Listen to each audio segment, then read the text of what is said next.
Hello everyone, now we will discuss question number 6 of chapter 8 exercise question. Figure 8.11 shows the distance time graph of three objects A, B and C. Study the graph and answer the following questions. तो question में क्या दिया हुआ है, एक distance और time graph दिया हुआ है. जो ये फर्स्ट लाइन है रिप्रेजेंट कर रही है ए को, दिस लाइन रिप्रेजेंट बी और ये जो लाइन है ये रिप्रेजेंट कर रही है सी को. तो ए बी और सी तीन ऑब्जेक्ट हैं, उनका डिस्टेंस टाइम ग्राफ ये आपको गिवन है. Now the first question is which of the three is travelling the fastest. इन तीनों ऑब्जेक्ट्स जो ए बी और सी है, इन तीनों में फास्टेस्ट कौन ट्रेवल करता है. अब हमने पिछली क्लासेस में पढ़ा था कि जिस ऑब्जेक्ट का जो डिस्टेंस टाइम ग्राफ में स्लोप होता है वो मैक्सिमम होता है, वो फास्टेस्ट ट्रेवल करता है, और जिसका मिनिमम होता है वो स्लो ट्रेवल करता है. Here in this graph the slope of B is maximum, so the object B is traveling fastest. So answer is for object B slope is maximum, so B is traveling fastest. Now the second part is, are all three ever at the same point on the road. कि क्या तीनों object same point पे road पे होंगे या नहीं, कि वो तीनों पॉइंट्स इंटरसेक्ट करते हैं या नहीं, वो आपको बताना है. Now look at the graph. जब आप ग्राफ के अंदर देखते हो तो क्या है कि किसी भी एक टाइम पे, जैसे 0.4, 8, 1.2, 1.6 या बीच में, तो किसी भी एक सिंगल टाइम पे जो तीनों ए बी और सी है वो इंटरसेक्ट नहीं करते. इसका मतलब क्या है कि जो तीनों ऑब्जेक्ट हैं वो कभी भी एक दूसरे से मीट नहीं करेंगे. So answer is, since all the three graphs do not intersect each other, so these three objects will never meet. Now the third part is, how far has C traveled when B passes A. कि जब B object A को पास करता है तो C जो object है उसने कितना डिस्टेंस ट्रेवल किया वो आपको कैलकुलेट करना है. एंड D पार्ट में क्या बताना है, how far has B travelled by the time it passes C. और B ने कितना डिस्टेंस ट्रेवल किया जब वो C को पास करता है. सी का निकालना है पहले थर्ड पार्ट में जब बी ए को पास करता है, और बी का निकालना है जब वो सी को पास करता है. Firstly we will discuss third part when B passes A. अब बी कौन सा है, दिस इज बी और दिस लाइन रिप्रेजेंट ए. तो जब बी पासिस ए इस पॉइंट पे पास कर रहा है, तो हमें क्या निकालना है, डिस्टेंस ऑफ सी, कि सी ने कितना डिस्टेंस ट्रेवल किया.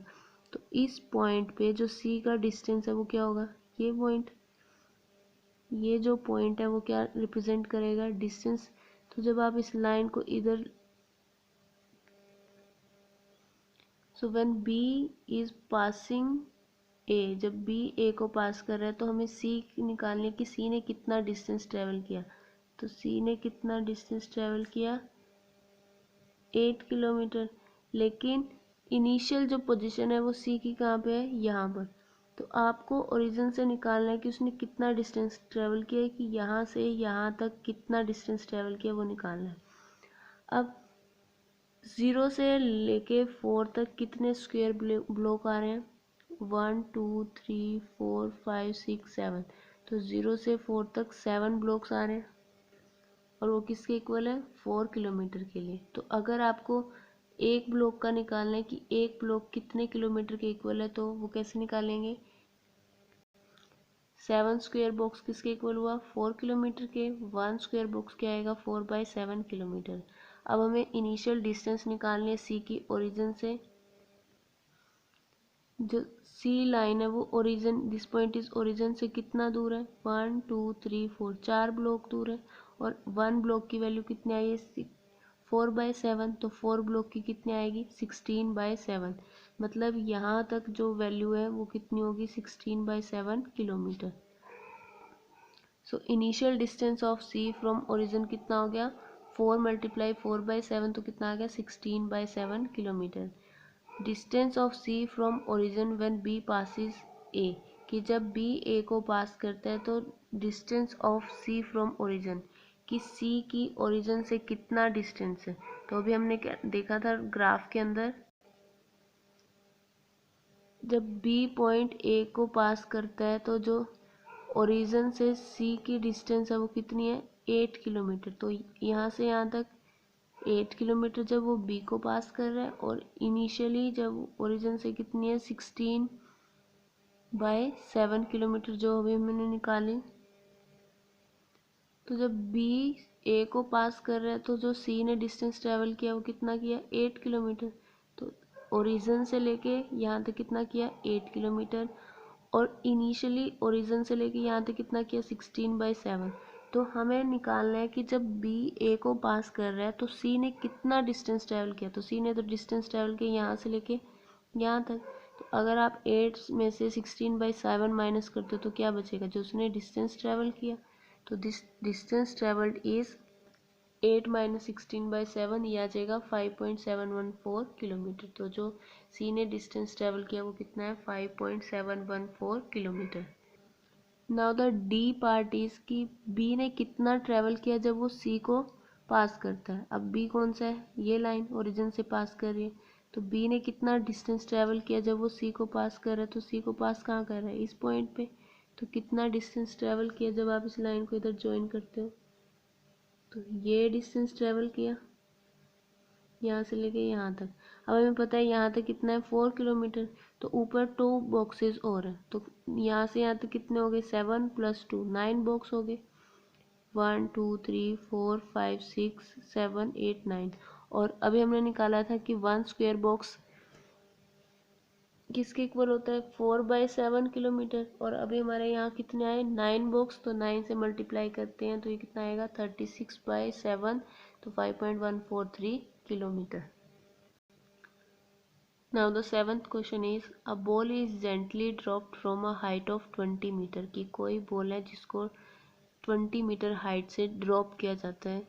If its velocity increases uniformly at the rate of 10 metre per second square, with what velocity will it strike the ground. तो जो जिस एक्सेलरेशन के साथ वो नीचे ड्रॉप किया जा रहा है, तो वो एक्सेलरेशन क्या है 10 मीटर पर सेकेंड स्क्वायर, मतलब एक्सेलरेशन ड्यू टू ग्रेविटी से वो ड्रॉप किया जा रहा है। आपको निकालना है कि किस वेलोसिटी से वो ग्राउंड के साथ टकराएगी। जो बॉल आप ड्रॉप कर रहे हो तो वो किस वेलोसिटी के साथ टकराएगा, मतलब फाइनल वेलोसिटी आपको कैलकुलेट करनी है, और टाइम निकालना है कि किस टाइम के बाद वो स्ट्राइक करेगा। तो इनिशियली जब आप उसको होल्ड करके रखोगे तो इनिशियल वेलोसिटी क्या होगी 0। तो इनिशियल वेलोसिटी क्या होगी 0। ग्राउंड से हाइट कितना है 20 मीटर। तो हाइट यानी जब आप इसको वर्टिकली ले रहे हो तो वो एक तरह से हाइट, अगर आप इसको हॉरिजॉन्टली एज्यूम करते हो तो वो क्या है डिस्टेंस। तो हाइट और डिस्टेंस क्या है सेम, तो कितना है 20 मीटर। एक्सेलरेशन दी हुई है आपको 10 मीटर पर सेकेंड स्क्वायर। अब नीचे आ रही है बॉल, तो नीचे तो आप लेते हो नेगेटिव डाउनवर्ड डायरेक्शन में, सॉरी पॉजिटिव। अगर यही अपवर्ड डायरेक्शन में जाती तो आप लेते नेगेटिव। इनिशियल वेलोसिटी क्या है 0, क्योंकि इनिशियली आप उसको होल्ड करके रख रहे हो, वहाँ से ड्रॉप कर रहे हो। फाइनल वेलोसिटी आपको कैलकुलेट करनी है, और time taken to strike the ground, क्योंकि कितने टाइम के बाद यहाँ पे स्ट्राइक करते हैं, मतलब यहाँ से यहाँ तक आने में उसको कितना टाइम लगता है। तो हमें आइडेंटिटी पता है, इक्वेशंस पता है, equation of motion v² - u² = 2as। तो यहाँ से हम क्या निकाल लेंगे फाइनल वेलोसिटी। u² आपको गिवन है, u 0 है तो u² भी क्या होगा 0। 2 × a आपको 10 दिया हुआ और s दिया हुआ है 20। तो यहाँ से v क्या आ जाएगा 20 metre per second. Metre per second क्या है यूनिट ऑफ वेलोसिटी। आपको नेक्स्ट निकालना है टाइम। अब टाइम आप कैसे निकालोगे, एस से भी निकाल सकते हो, ये इक्वेशन भी यूज़ कर सकते हो। S is equal to U T plus half A T square, तो ये क्वाड्रेटिक इक्वेशन बनेगा। सिंपली आप v is equal to U plus A T से भी निकाल सकते हो। v आपने निकाला कितना है 20, u 0 गिवन है, a 10 गिवन है, और t आप यहाँ से t आ जाएगा आपका 2 सेकेंड। Thank you.